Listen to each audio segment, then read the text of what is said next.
balaca təqdimidir. Həndəsi fiqurlar. Salam uşaqlar, bugün sizinlə birlikdə həndəsi fiqurlar aləminə səyahət edəcəyik. Hazırsınız? Gəlin başlayaq. Bu fiqura baxın, tanıyırsınız? Bəli, bu dairədir. Dairənin kənarı yoxdur, bucağı da yoxdur. Elə bir cizgi başlayır, dövrə vurur və yenə özünə qayıdır. Dairəyə oxşayan əşyaları tanıyaq. Ponçik, top, saat, çörək, alma, düymə.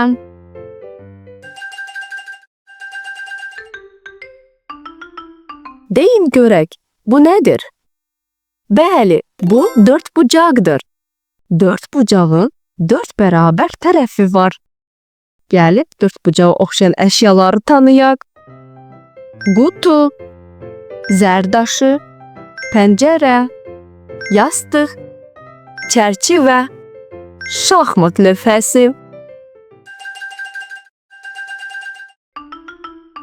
İndi gəlin bu fiqura baxaq. Bu nədir? Üç bucaq. Üç bucağın üç tərəfi və üç bucağı var. Üç bucağa oxşayan əşyaları gəlin tanıyaq.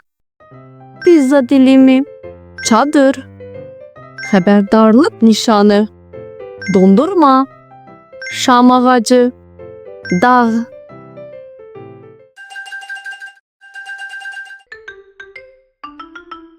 Bu fiqura baxın, tanıyırsınız? Əla, düz bucaq. Bu fiqur dörd bucağa bənzəyir, amma iki tərəfi uzun, ikisi qısa olur. Düz bucaq əşyalarını gəlin tanıyaq. Telefon, kitab, televizor, xətkeş, xalça, qapı.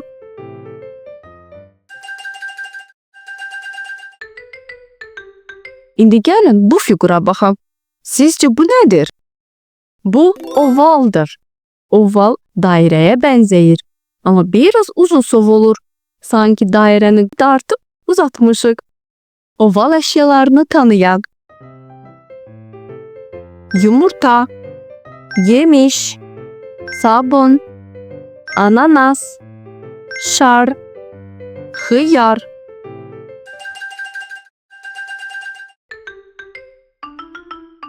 Bu fiqura baxın, tanıyırsınız? Bu rombdur. Rombun dörd tərəfi var və bütün tərəfləri bərabərdir. Dörd bucaqdan fərqli olaraq rombun bucaqları düz deyil, biraz əyilmiş olur. Romb formasını harada görə bilərik? Almaz daşı, paxlava, yarpaq, balıq, uçurtma, oyuncaq. Və nəhayət, uşaqlar, bugün nə qədər çox şey öyrəndik, elə deyil? Dairə, oval, düz bucaq, üç bucaq, romb, dörd bucaq.